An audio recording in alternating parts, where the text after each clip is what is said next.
এখন তুই আমাকে নিয়ে যা, আগে তোর পূর্বপুরুষকে তো করি। তখন ভগীরথ তার পূর্বপুরুষ যেখানে অভিশপ্ত হয়েছিলেন, যেখানে তারা বিদেহী আত্মা হয়েছিলেন, ঠিক সেই জায়গায় নিয়ে গেলেন। তখন গঙ্গায় এই অর্জুন সংকট সন্তান, মানে অর্জুন সংকট 60,000কে বলা হয় অর্জুন সংকট। তাই এই 60,000 সন্তানকে গঙ্গায় গিয়ে ধ্বংস করে দিয়েছে।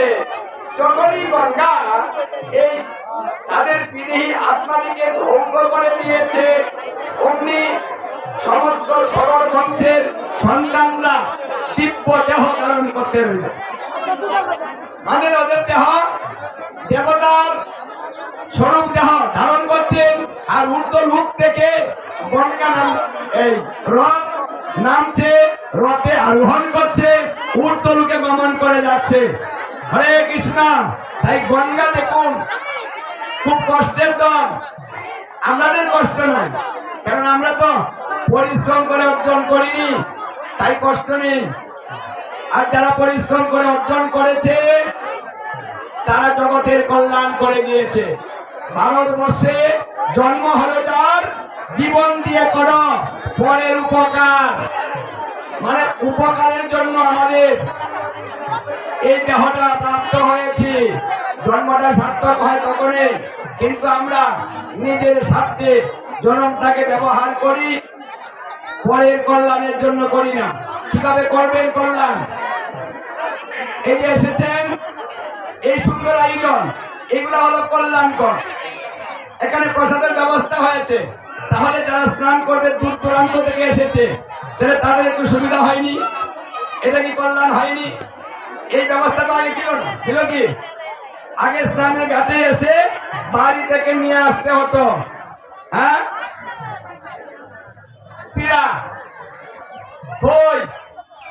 এখানে কিন্তু দই আর কিন্তু কলা, ওটা ছোট সময় দেখেছি আমরা।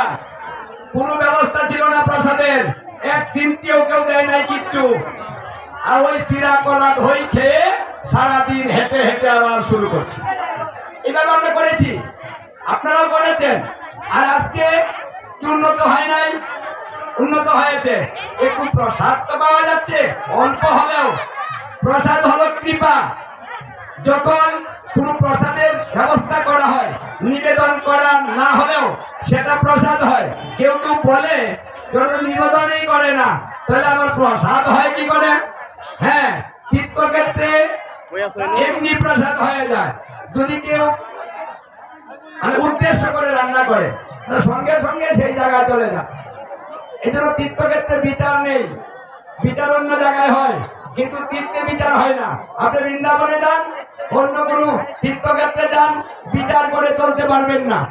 ও বিচারটা ছেড়ে দিতে হবে, কারণ তীর্থে বিচার করতে নেই। তাই এই যে ব্যবস্থা হয়েছে, এটাও কিন্তু জগতের কল্যাণ এবং জীবের উপকার হচ্ছে। হ্যাঁ, একটু সুযোগ সুবিধা। এই যে হরিকথা শ্রবণের একটা পরিবেশ, মাঝে মাঝে লীলা কীর্তন হয়। আমার 2 বছর পূর্বে আমি এই ভাগবত বা গীতা একটু আলোচনাও করেছি। এই যে পরিবেশটা, এই পরিবেশটাও কিন্তু কম সুন্দর নয়। যে আপনি স্নান করবেন, একটু ভগবানের কথা শ্রবণ করবেন, একটু প্রসাদ পাবেন, চলে যাবেন। বাহ, তাহলে দেখুন কোন সুন্দর আয়োজন। এখানে একটা কথা দিয়ে সমস্ত জীবনের অপরাধ আপনি খণ্ডন করতে পারেন। একটা কথার এত দাম।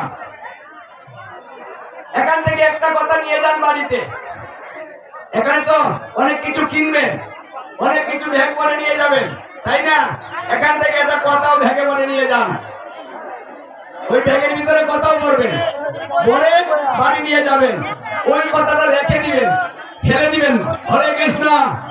একটা কথা রাখুন, যমরাজ নিজে বলেছেন, যদি একটা কথাও গীতা ভাগবতে শুদ্ধ মুখনিষ্কৃত বাণী হয়, তীর্থক্ষেত্র থেকে যদি একটা কথা কেউ বাড়িতে নিয়ে যায়, তাহলে একটা কথা দিয়ে জীবনের সমস্ত অপরাধ দূর হয়ে যায়।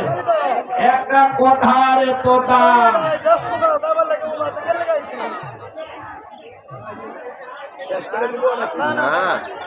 কি হয়েছে দেখা হচ্ছে, কথা হচ্ছে, এই কথা কিন্তু বাড়িতে নিয়ে গেলে হবে। গুরুদেব